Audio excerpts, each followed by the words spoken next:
What is asexuality? At its heart, asexuality has a straightforward definition.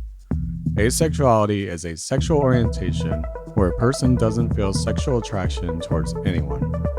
Asexuality does not have to mean celibacy, abstention, no libido, sexual aversion, or anti-sexualism, but it can be connected with those terms. There is a diversity among asexual people, and some may live alone or be aromantic. Asexuality occurs across the spectrum of social situations, and an asexual person may fall in love and enter into long-term relationships. While asexuality is more culturally prominent in recent years, this doesn't mean it's new. Like any other orientation, people who don't experience sexual attraction have likely been around as long as humanity has. For example, published descriptions similar to some forms of asexuality can be found as far back as 1886. Sexual orientations are defined in terms of which people the person might be attracted to. A heterosexual can be attracted to the opposite gender. A homosexual can be attracted to the same gender. A bisexual can be attracted to both the same and opposite genders. A pansexual can be attracted to any gender expression. Asexuality is the logically necessary fourth category, those that aren't attracted to anyone. However, they may enjoy cake or garlic bread. Consider the gender of a person someone is not attracted to. That is, a heterosexual isn't attracted to the same gender, a homosexual is someone who isn't attracted to the opposite gender, and an asexual isn't attracted to anyone. Thinking about orientation this way around can help with understanding asexuality, since most people have experience with not being attracted to someone. Even for bisexuals and pansexuals, it's rare to be attracted to everyone. Asexuality is not a choice. As with other orientations, asexuality is understood as an inherent part of who a person is rather than a choice they have made. Asexuality is defined by the feelings, or lack thereof, that a person has ultimately no control over. For example, unlike celibacy, an asexual who doesn't have sex is not choosing to do so despite an intrinsic desire to participate, but instead they lack any such desire in the first place. On the other end, an asexual person might choose to have sex, but that behavior does not determine whether they have experienced attraction. Ace does not mean you are broken or strange, even though we're all strange here. Asexuality doesn't require an explanation. When a person identifies as asexual, they make a statement, perhaps just to themselves, about what kinds of things they experience, and that the experience doesn't need to be fixed somehow. While there might be some identifiable cause of this condition, there doesn't need to be. In most contexts, what matters is how a person feels and what their preferences are, rather than abstract and unprovable notions of causality. Undoubtedly, a person's life experience can affect their attitude towards sex, as indeed genetic factors do, but to date there is no evidence that asexuality is caused by trauma, religious upbringing, or anything like that. Asexuality, just like other orientations, is more complex and unpredictable than that. Attraction can come in various forms: sexual, sensual, romantic, aesthetic, and platonic. There are aromantic asexuals, and within that spectrum, there are even more ways to self-identify based on one's needs and preferences.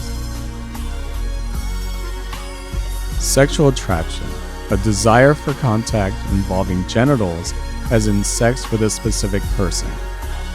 Sensual attraction, a desire for physical contact, as in hugs, kisses, etc., with a specific person.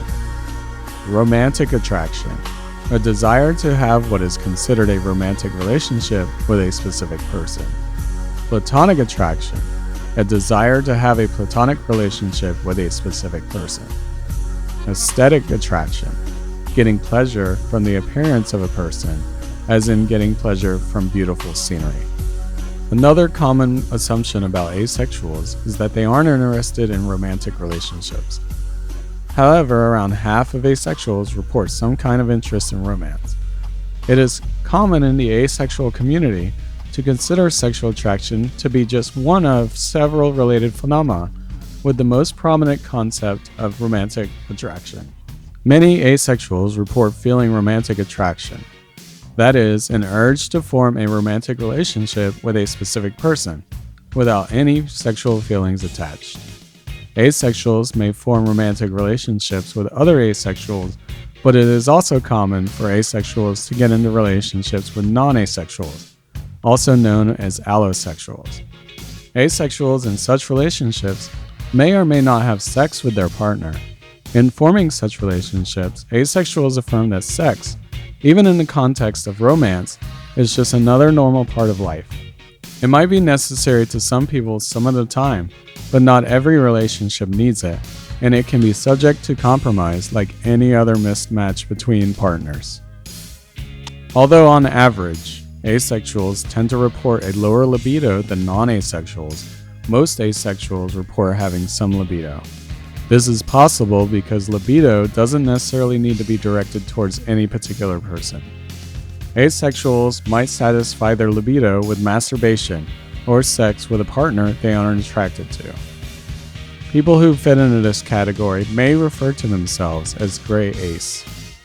One of the classic ways to illustrate the difference between libido and sexual attraction is by analogy to the difference between hunger and craving a particular food. A person might crave a donut, which means the experience is explicitly directed at that kind of food. This mirrors how sexual attraction is an urge for sex with a particular person. In contrast, someone can be hungry without craving anything in particular, which is similar to how libido can be undirected. Asexuality is an orientation, which means it is defined by the pattern of attraction that a person feels or doesn't feel, not whether they enjoy sex. While many asexuals dislike sex or have an aversion to it, it is not uncommon for asexuals to have or even enjoy sex for many reasons. For example, an asexual might choose to have sex because they are curious about sex, they want to have children, they want to experience physical pleasure, they desire emotional closeness, they want to please their partner or show affection, or they are in a relationship involving compromise. The thing that separates asexuals that have sex from non-asexuals is that asexuals lack intrinsic motivation for sex with another person. They may still have an extrinsic motivation to do so. Another common misunderstanding about asexuals is that they couldn't, wouldn't, or shouldn't enter the sex work industry. A profession does not define sexuality. Defining sexuality by one's occupation could be akin to defining someone's morality by how many times they give money to a charity. That is to say, it is arbitrary and diminishing. The work may provide personal satisfaction and happiness as well as it may be lucrative. It does not remove any validity of their orientation and can allow for feelings of satisfaction and happiness. The third tenet states that one's body is inviolable, subject to one's will alone. One can do as they please with their own body. It is no one's place to judge or analyze those decisions. The term aspectrum refers to people that fall in atypical places on any or all of these spectra. The aspectrum community is both broad and diverse. There is diversity among asexual people. There is no way we could cover the entire spectrum in this presentation. We are only providing an overview of some parts.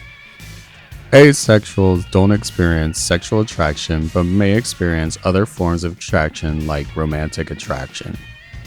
Aromantics don't experience romantic attraction but may experience sexual attraction. Aroaces don't experience romantic or sexual attraction. Gray sexuals who experience sexual attraction only very rarely. Demisexuals who experience sexual attraction only after forming a close bond with someone.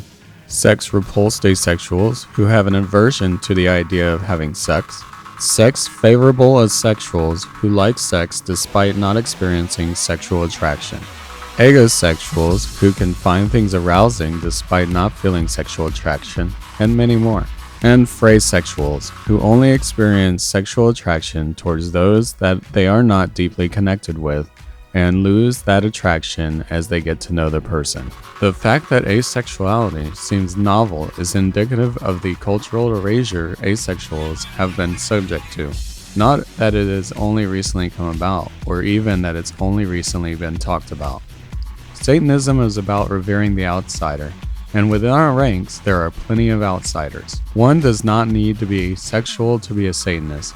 While indulgence and personal sovereignty come alongside satanic praxis, we ask that people remember that does not have to include the sexual. Pluralism should also apply to the concept of sexuality. This is to say, all are welcome in Satanism. Lupercalia, based on the Roman festival of the same name, falls on February 15th. In keeping with the ancient tradition, February 13th and 14th are observed as feast days leading up to the actual holiday. What we are translating this to in TST is a Hail Yourself Day. This idea offers a parallel to the others-centered traditions of Sol Invictus. Lupercalia is a day meant to be spent in celebration of oneself. There is no right way to celebrate yourself, except celebrating yourself in the way that makes you happy. The holiday is about celebrating bodily autonomy and sexual liberation, whatever that may look like for you. Indulgence and fertility don't mean just sex and sensuality. You can indulge in a good book or a damn good cake. Your fertility is not limited to your biological capacity to bear children. It can also mean being a good pet owner, growing your garden, or even just taking care of our environment and promoting our planet's fertility. It can mean being fair to the children that are in our lives, whether they are ours or not. Our tenets teach us to be compassionate to others, and part of that means being compassionate to those within our community. They also teach us to pursue knowledge. Let's start with learning about our fellow Satanists. I came out as ace to my partner of over 15 years about 4 years ago. She responded super positively, told me she would support me no matter what, and even bought me my first ace flag. I am very fortunate and very loved. One of the reasons I became TST leadership was to be a role model for those who are still discovering themselves, help to spread awareness of ace existence, and show that relationships can survive with or without sex. Becoming a Satanist and being within the satanic community at large has been instrumental to me coming out as gray sexual. My journey from toxic masculinity to positive masculinity alongside my education on different forms of sexual orientation and expression has stemmed significantly from the diverse range of supportive Satanists I have met and from the lessons of self-acceptance and personal growth I have learned from my religious beliefs. When I came out being asexual, a foreign concept, little did I know I'd become people's main educator on asexuality. It wasn't until later I realized that the more comfortable I was in explaining things, the more comfortable I was with my identification. Homo, aromantic, asexual. Ace folks are just as capable of expressing love as any other person. We just experience it differently. We are valid, ace, and proud. There are so many different ways to celebrate Lupercalia. You could have an indulgent dinner party with your loved ones, treat yourself to something just because you can, or just spend the day in bed watching movies. You can perform a destruction ritual, or hail your future self by creating a vision board. Take pride in who you are in any way that feels right to you. Does this make you feel uneasy? If the answer to that question is yes, then ask yourself why. Take the time to do some research and seek out the knowledge. Ask your asexual friends, but be tactful and respectful when doing so. To get started, check out the resource links provided at the end of this presentation. The Satanic Temple Florida loves all of our East members and allies around the world. Happy Lupercalia, hail Satan, hail yourself.